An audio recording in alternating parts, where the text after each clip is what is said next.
Welcome back. The state health department strongly urging people to get a COVID-19 vaccine and a booster shot when they're eligible, especially with this recent increase in cases we're seeing here in the islands. Yeah, one local doctor has been advocating for the state to make that booster shot mandatory.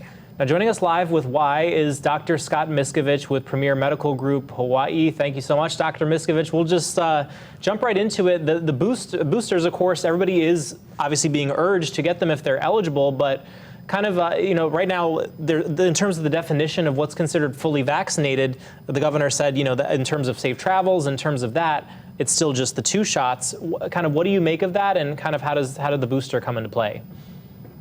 Well, I would look at everybody as an individual patient, and if anybody came into my exam rooms, I would basically tell them that you're only partially vaccinated. So basically, even before we had Omicron starting to come, we were seeing that 2 shots were barely giving you 50% against Delta. They were waning after 3 months, and then by 6 months, it was going down even further. So right now with Omicron, you need a 3rd shot, or else you are down anywhere between 0 to 20%. So we got to be honest with people to make them realize that you're walking around unvaccinated. Right now, 21% of Oahu has safety against those 2 variants. And of course, knowing this, with the surge in cases today here on Oahu, the state issued a warning today for residents to be cautious and, of course, be responsible. Is this enough? No, not at all. I think, we've passed the phase. You guys heard me 6 weeks ago when we announced we were reducing the mandates, that I said, we were going to hit 500 cases by about January 15th. Well, I was way wrong, almost a month wrong. And the thing that's really worrisome to all of us is this is still Delta. Based on that press conference today, we're barely seeing 2-3%, although more will show up, of Omicron. So we have this double tsunami hitting us where Delta is soaring, immunity is waning, and Omicron has landed on the island and is going to be doubling every 2 to 3 days. So we need to basically go back to looking at limitations and looking at gathering limitations. And that is the only thing we can do to reduce the numbers from surging over 1,000, 1,500 or more. Well, when it comes to safe travel, and again, what's considered fully vaccinated, do you want to see the definition officially changed to include the booster shots? And also, are the boosters effective against Omicron? Yeah, I would say we need to do 2 things. I would immediately recommend safe travel be changed to have everyone tested, because we know many people are getting a pass by saying they have 2 vaccines. Well, we just stated the facts that 2 vaccinations mean that people, especially on the mainland where Omicron is really surging on the East Coast, they need to have everyone tested. We should have a test 1 day prior to getting on the plane of a real good quality test, and we'll be up in the high 90s that people will not get on the plane spreading. So of course we could do post-arrival tests, but at least 1 test right before of everyone. And then I am all game for the fact if you get your 3rd shot, I would be open for letting bars, restaurants, and airplane travelers say, hey, you did your thing, let's give them a pass. Is it safe for people to get the Johnson & Johnson booster shot? What are your thoughts on that? Wow, you probably heard today, we have big news. Basically, the FDA, CDC came out and said, no longer recommending J&J. They're basically just saying stick with Pfizer and Moderna. The reason is that they're worried about, there are a number of people getting the blood clots. So if you've had J&J and you're fine, don't be afraid. This is more to prevent a side effect if you would get it. You can still get J&J if you have side effects to mRNA. But bottom line is that, most all of our vaccinations are going to be switching over to Pfizer and Moderna, and actually having a combination, if you had J&J originally and then going on to get Pfizer and Moderna, no problem. It's a good combination. Just real quick, though, because there have been some studies about that, too. In terms of the booster, this debate about, okay, do you stick with, if you had Pfizer or Moderna, do you get the same one for the 3rd shot, or do you mix and match? And then also in terms of Pfizer specifically, there was that study that said the triple Pfizer could potentially be better for Omicron. What advice do you have for people as they're weighing that 3rd shot? Right now, both of them are very close, but I would give the edge to Moderna. That was pre-Omicron. We're still waiting for extensive data to come out on both of them after Omicron is studied in real people. But when you really look at the data, Omicron had a little bit of an edge when it came to Pfizer. Both are going to be fine. So, but I would say right now, people ask me, hey, doc, I'm going to line up for my third shot. I had Pfizer the first two. I'd say, go ahead, get the Moderna if you can. If you want to get the Pfizer, fine. But both are safe. Moderna has a slight edge. And really quickly, because Doctor, we want to talk about the water crisis happening right now. But before we change topics, is it safe for kids to be in school right now with this rise in cases and Omicron? Ooh, boy, that's a really good question, Mika. Yeah, it's soaring. If you go online to the DOE website, we're seeing significant surges. I think hopefully most of the classes are ending today, which is a lot better.